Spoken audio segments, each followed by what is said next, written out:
Λοιπόν, κύριε Πρόεδρε, κύριε Κόκοτε, κύριε Αβράμη, Πρόεδρε της... I would like to thank the President of AHEPA, Elas, Dimitrios. You're also a friend. We have strived side by side for things. I am in awe. I knew your potential, but I never expected that this would be the result. This would be the organization, you know, in the ministry. In order to do something like that, we need 2 years' time. In a times of crisis, so many decision makers, so many ministers, mayors, secretaries general, but secretaries general with financial instruments to their bow. Well, I think this is unprecedented, and I think that the round of applause here is for you. Well done. Now, let us kick off, and I hope that the presentation will be shown here on the screen so that you can see it. I have sent it. What is the Rural Development Programme? It has, in fact, a differentiation from the Partnership Agreement. It's not the Partnership Agreement.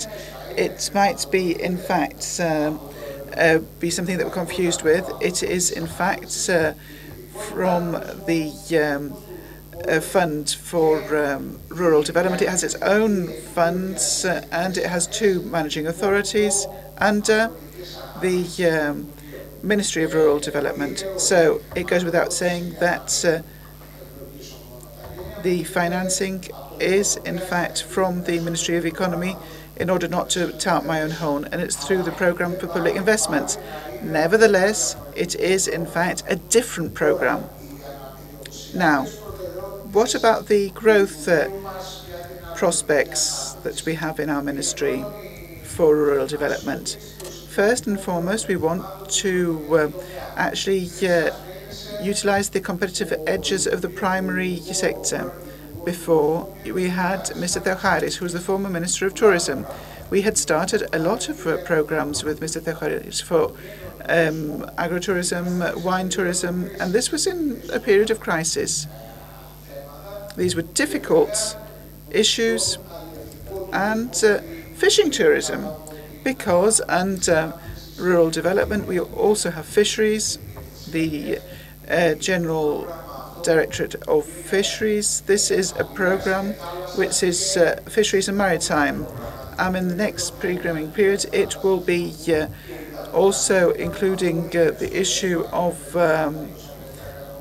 the aquaculture. So we want to enhance the human resources entrepreneurship. When we say human resources, of course, we're not referring to those of the ministry. We're talking about the farmers in Greece. So we wanted to enhance competitiveness and productivity of farming, and environmental protection and the natural resources. We also wanted to have investment in dams, in irrigation channels, and drainage networks, reservoirs in the islands, and also in the mainland, to ensure the necessary investment background and environment. And we wanted to ensure that the social fabric of the rural areas would be reinforced. And we wanted to target funding to disadvantaged areas. So what are the resources that we have? There are about 5 billion euros. So that is the Rural Development Programme. Now, a differentiation in terms of the partnership agreement is that we are continuing, because there was not a regulation made in time, as in the partnership agreement, in order to have a new program, and because certain of the programs are annual and they cannot be discontinued. We see that they're not all in terms of entrepreneurship. There are also subsidies. So the European Commission permitted to the member states and we were amongst the first to do so, and this was approved the so-called midterm program for 21-22. These are 2 further billions. So that means that now we have already the program that is running up to 22 and absorption up to 25, and the next program is 23-27.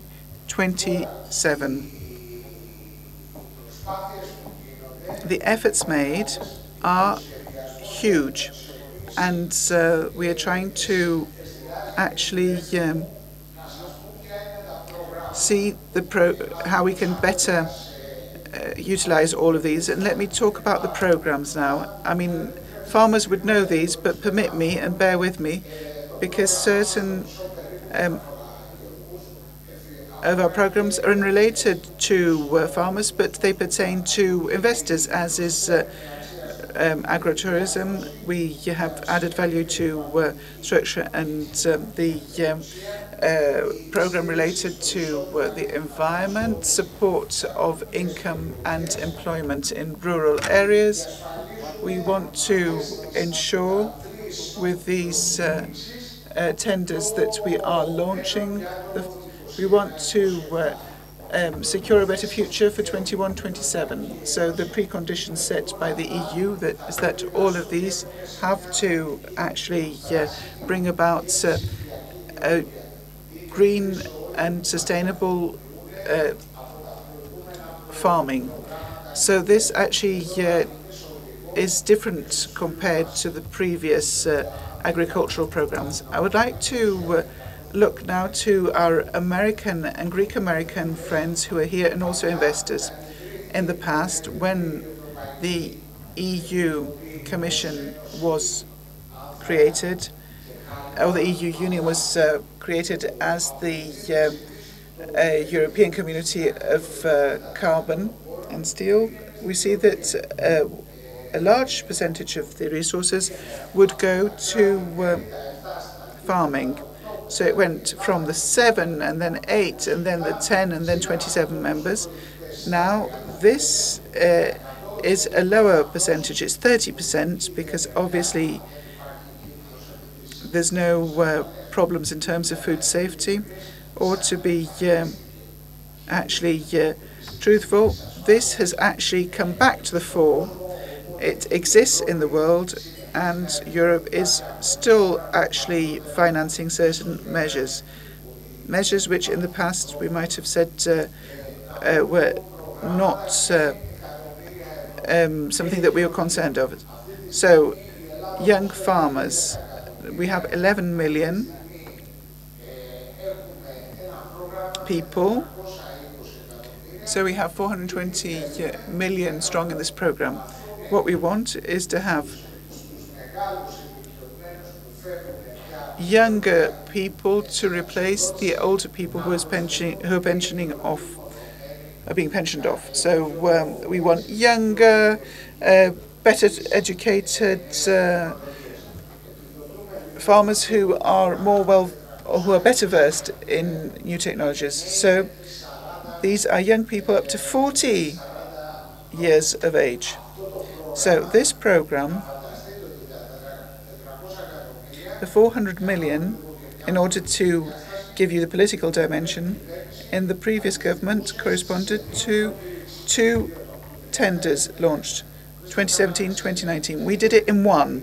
Why? Because we doubled the amount to 20 and 30 million. We have 17,500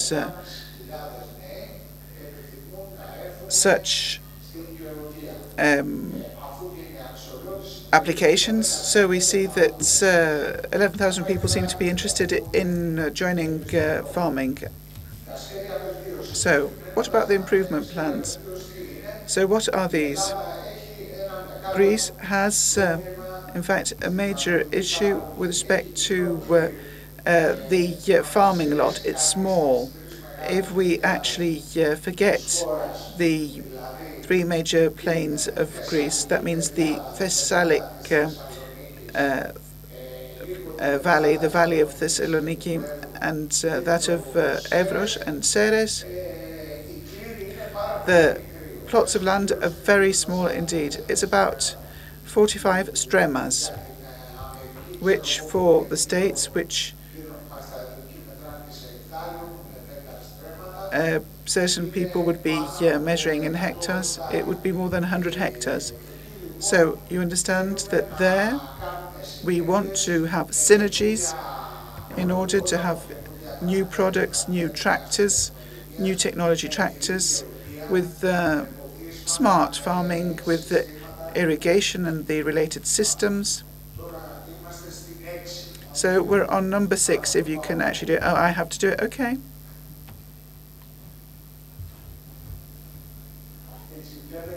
So you see that this is point 2. So these are the improvement plans. There we have, in fact, the investments for innovation, new digital technologies and renewables. There we also changed the legislation. That means that somebody can actually have a small PV plant with net metering without the large licensing required for the rest. Now, what about the new sensitive financing instruments? So we have the microcredits. So we know that the farmers are not the best of clients for banks because they were a bit spoilt by agricultural bank. So we give 50% of the we subsidize the interest rate by 50%, and we try to help the farmer who wants working capital to go to the bank and obtain such products. So I think you understand how important it is. And organic farming, this is a program that has been starting recently. I think tomorrow is going to be its official launch with the applications, and it's 490 million euros, a huge amount for organic sustainable products with certification. And of course these products, as you understand, are very much sought after for exports. The reduction of nitrates in agriculture, 150 million. Yesterday the minister signed the preliminary papers for the launch. So that means that we have to do this on the basis of the river basins, and we will in fact give 50, 60 or another percent depending on the crops. We give the financing so that they stop using fertilizers and they reduce the use to the minimum. You might well say that this is something that's done because the fertilizers are very expensive indeed. So when there are high nitrates in the water in an area, we are trying to help them. But at the same time, we are contributing to the income of the farmer so that we can do away with the agrochemical and insecticides. So we have small land improvement works up to 2.2 million, so that we are requesting of municipalities and regions to give us small projects. And forestation of agricultural land, this is not wrong. That means that forests may no longer be under the Ministry of Rural Development, but because the General Directorate of Agriculture in the EU, they include forests. The Programme for Rural Development finances